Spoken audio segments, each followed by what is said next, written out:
Hello everyone and welcome to Codename Orion ranks every waifu in Dropkick on my devil, aka Jashin-chan Dropkick, from worst to best. I fell in love with this anime after episode 1 and have since watched all 3 seasons, the Apocalypse Day OVA, and read all 275 chapters of the manga currently available. So you better believe I fell in love with some of these girls. This list is going to cover the main female cast from the anime and manga, with a few prominent side characters added in for good measure.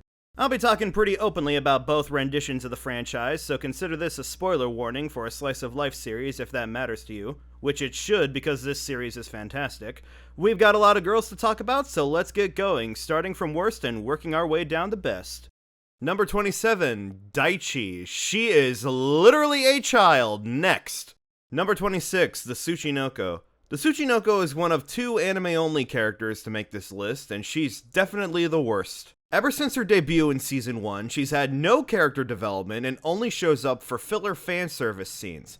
What a waste of resources. The series already does fan service in a less intrusive, more rewarding style, including, but not limited to, the protagonist being topless 24/7 and having hair glued to her chest like she's Chaos Witch Quelaag from Dark Souls.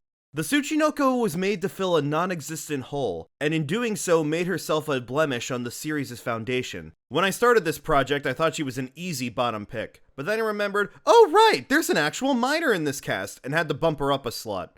So take that to the bank, Tsuchinoko. You're better than last on a technicality. Number 25, Beth, or Beto if you want to go off the literal translation. Fun fact, did you know her name was localized to Beth as a nod to Urine's favorite play, The Tragedy of Macbeth? If that sounds too cool to be true, it's because I made it up. Beth is a beast of Gévaudan who gave up their freedom to live outside Urine's apartment as a dog. She's incredibly cute and shown to be rather intelligent, but I still can't see her outside of how Urine sees her. As a dog. If she went down a Martha Speaks route sometime in the future, then maybe she could be a decent waifu, but given how many girls are in this series, I don't think I'm upsetting anybody by putting her this low. Not waifu material, but she's a very good girl nonetheless.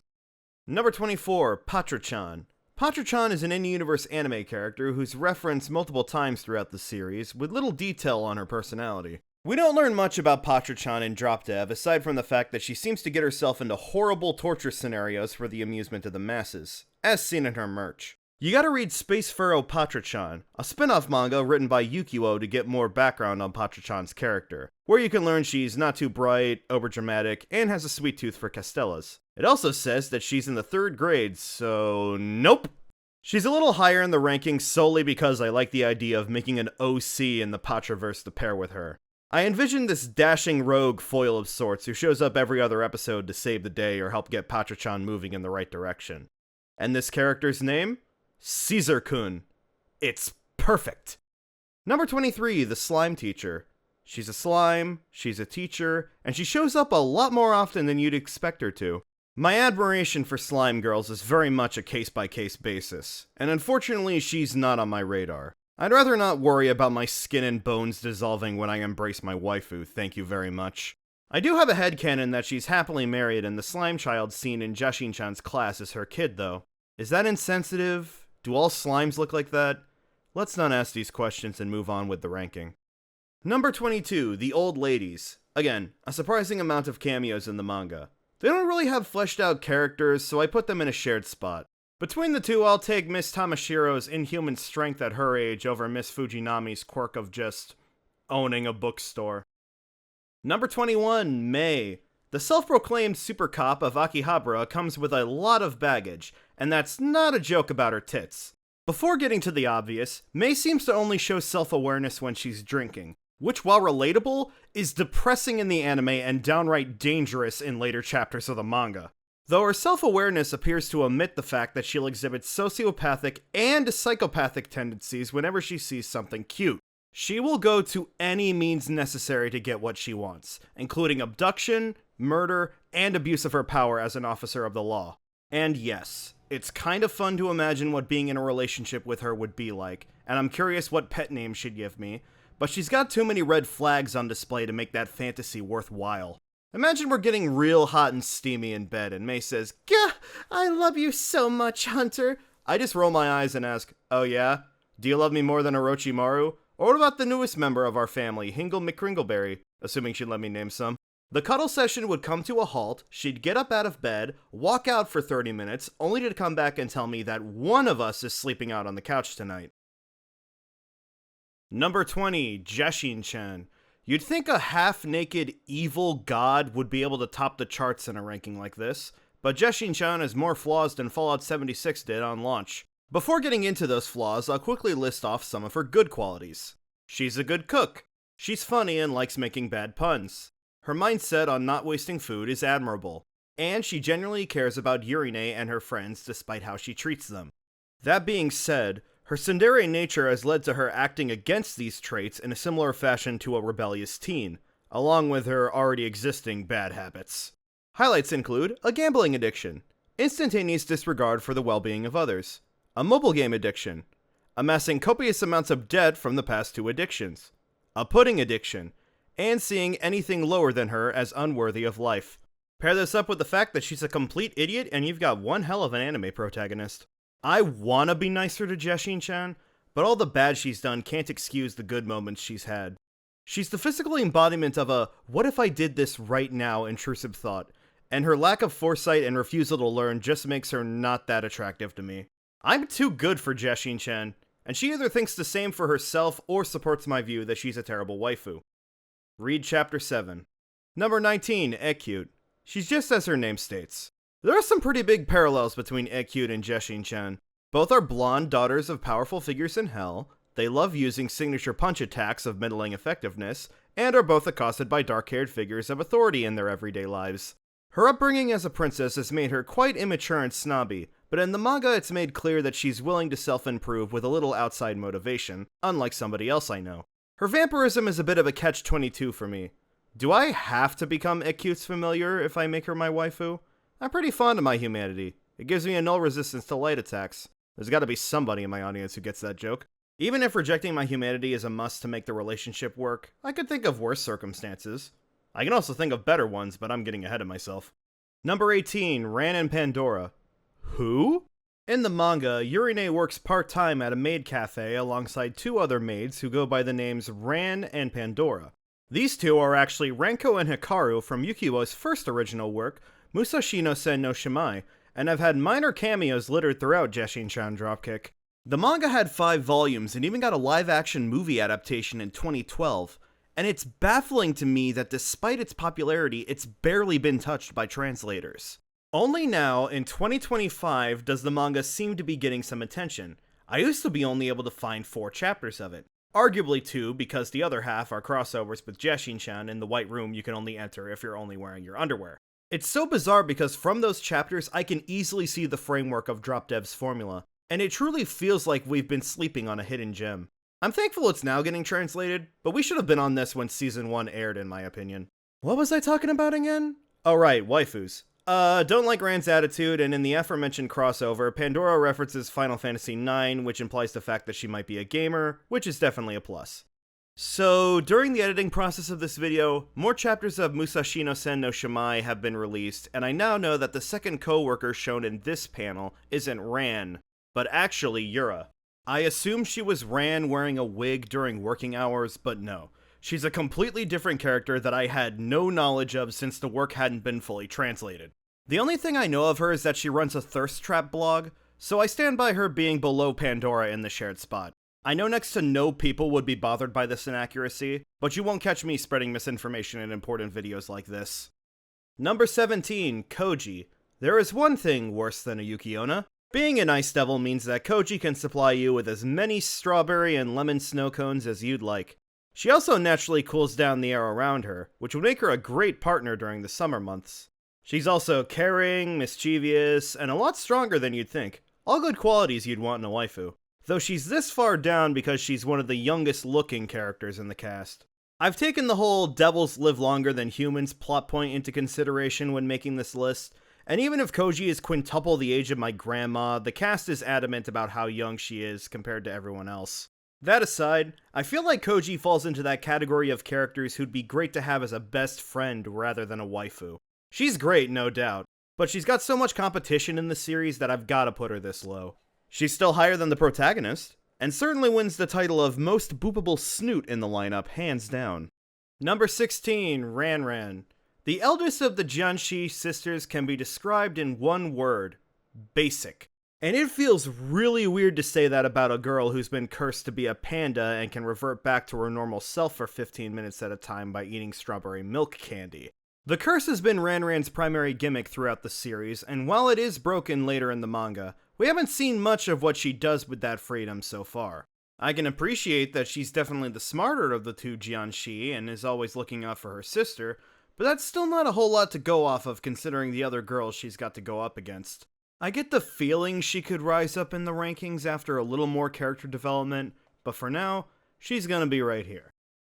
Number 15, Atre. Now this is a vampire who could talk me into servitude.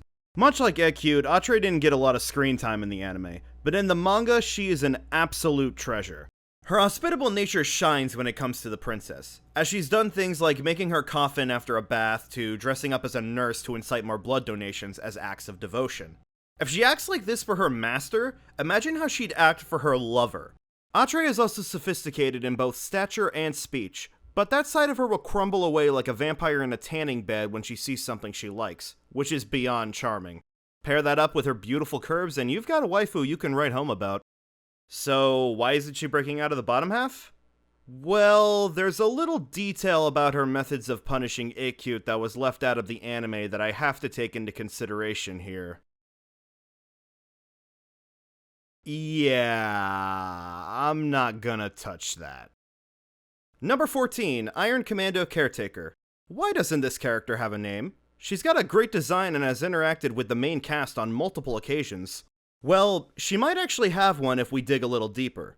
In Space Pharaoh Patra-chan, after Patra-chan loses contact with her home planet, she stays on Earth with a family consisting of sisters Noah, Rhea, and their mother, Eve.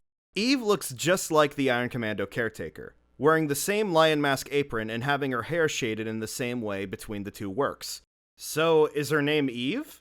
I put a ring on the theory, but Patra-chan is a fictional work in-universe, meaning there's 3 possible explanations. 1. Patra-chan is real. 2.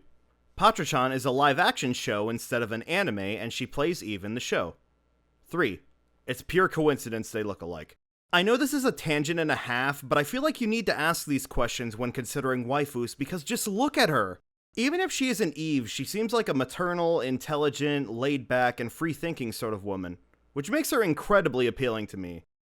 Number 13, Poporon.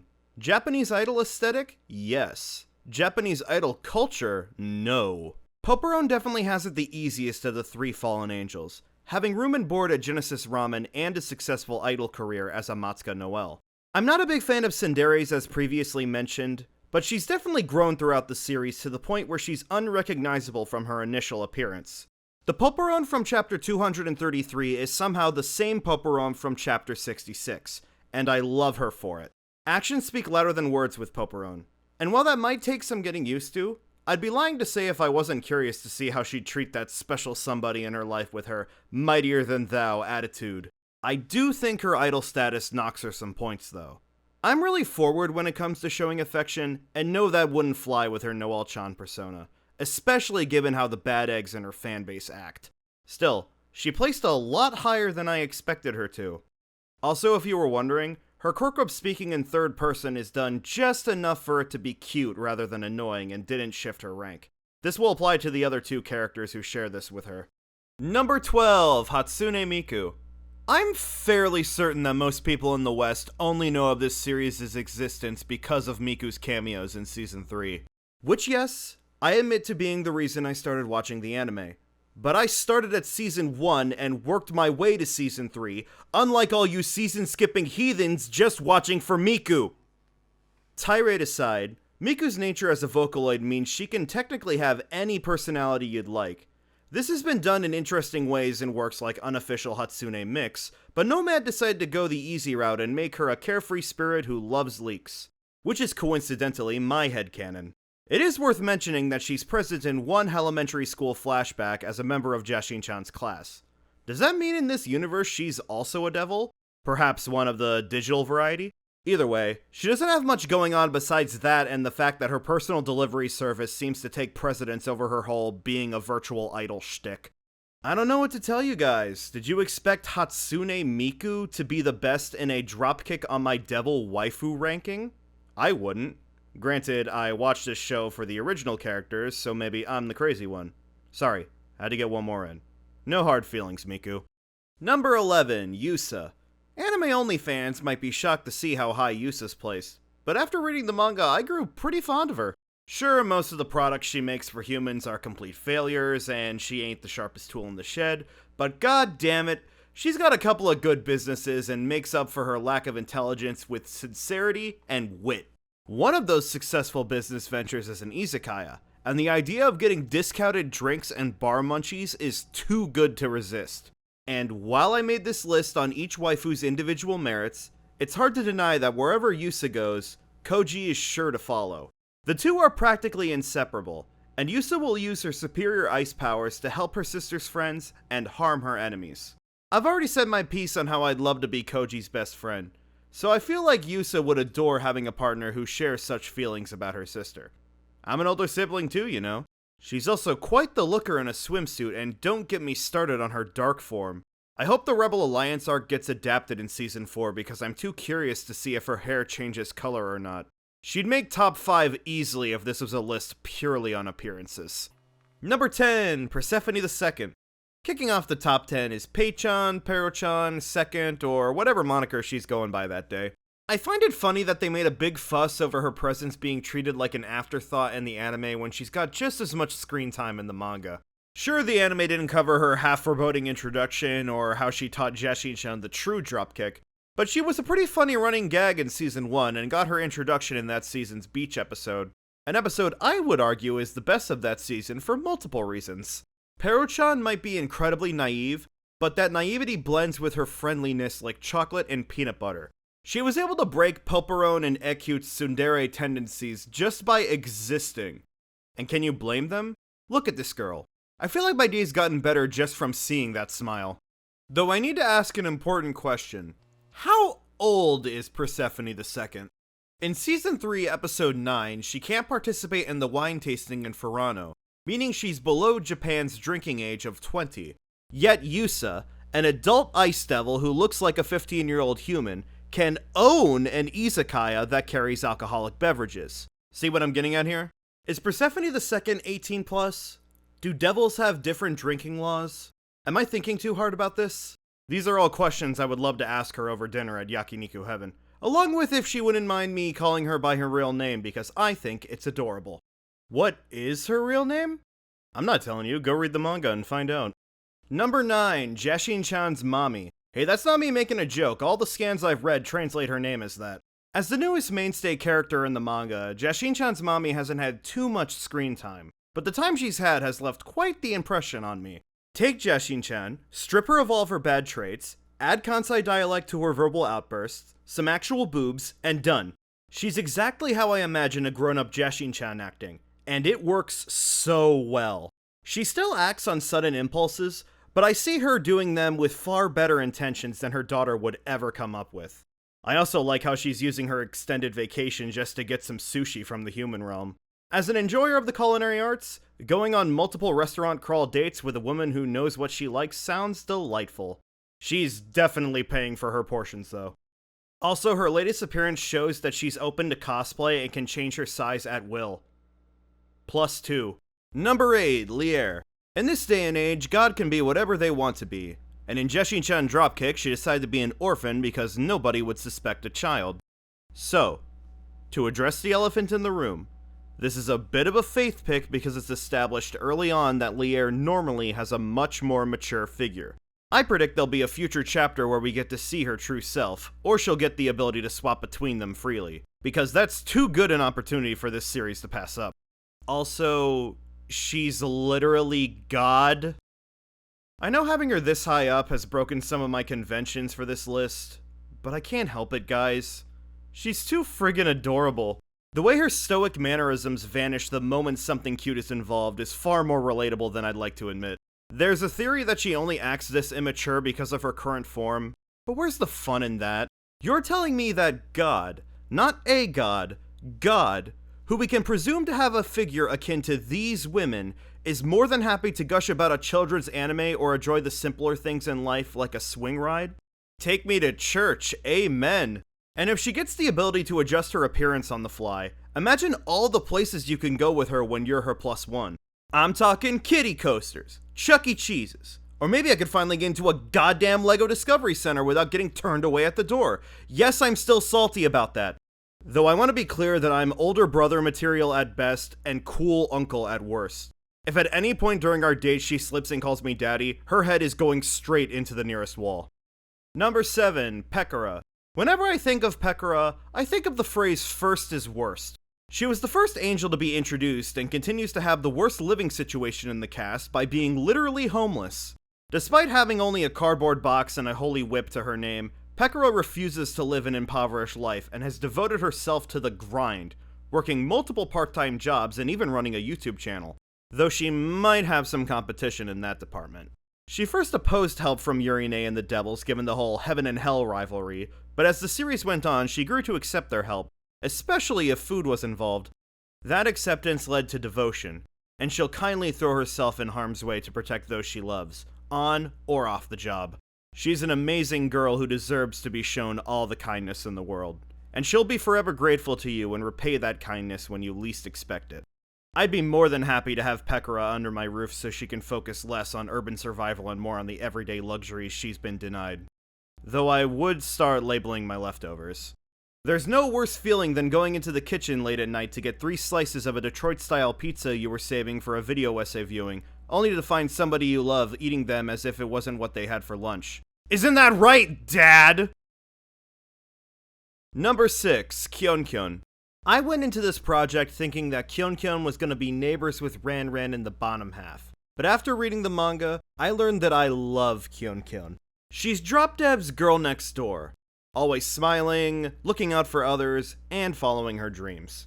She came to Japan so she could help people and eventually become human, and she's making sure everybody knows by being the sweetest girl in the neighborhood. She does, however, anger easily, and will attack anybody she sees as her enemy. And I do mean anybody, those fists are rated E for everyone. Arguably dangerous, but doesn't that give further evidence to how much of a go-getter she is?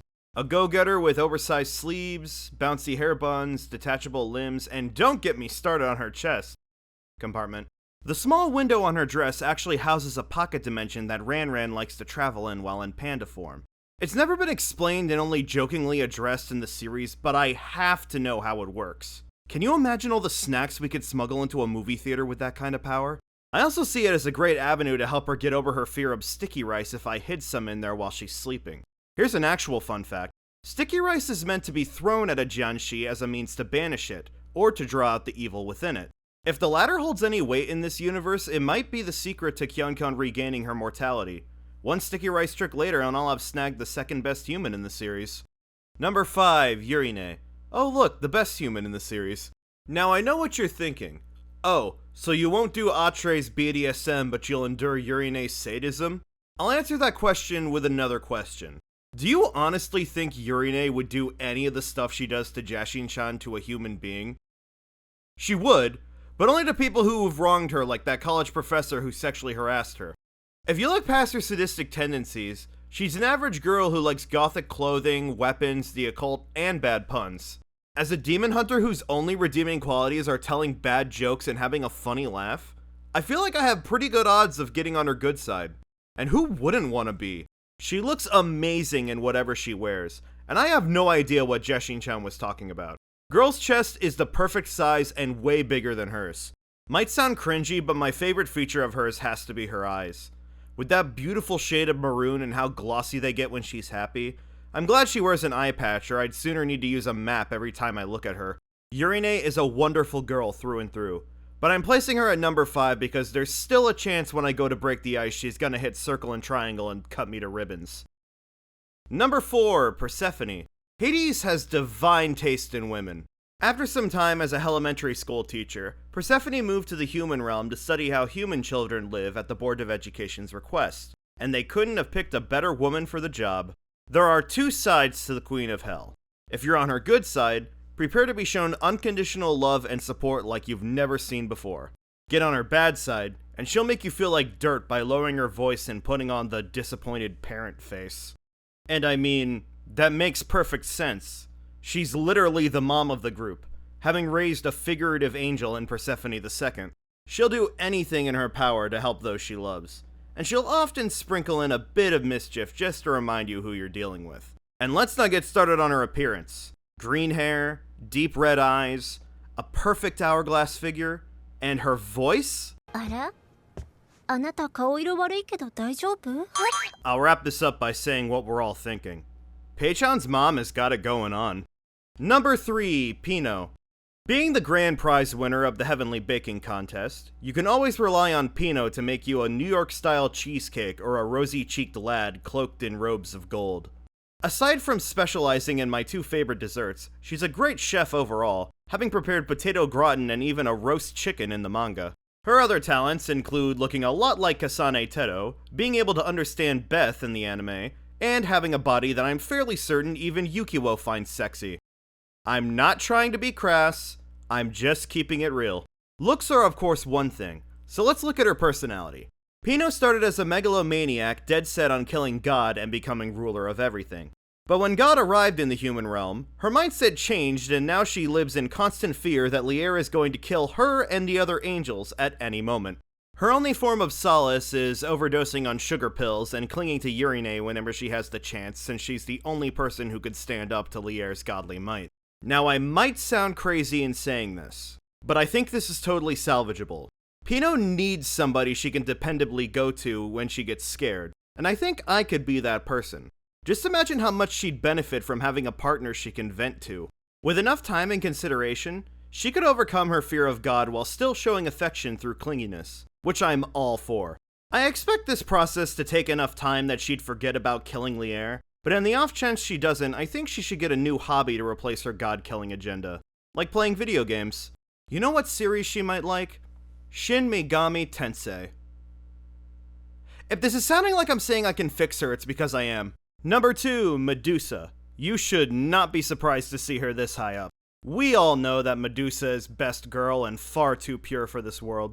She's the kind of girl who can see the good in anything and anyone, which definitely stems from having Jeshin-chan as her best friend. She's so nonchalant about Jeshin-chan's toxicity it led Urine to believe she's a total masochist. But we all know it's just Medusa having an unreasonable amount of tolerance for her shenanigans.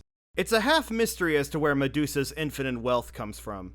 She works a mysterious job in hell fighting those who can't be judged by law and doing something to them. But she's also been offered plenty of side jobs like posing as a cover girl since she won the Hell's Cutest contest back in chapter 22. I can't explain her main job, but it's easy to see why she'd work as a model. She's drop-dead gorgeous. Literally.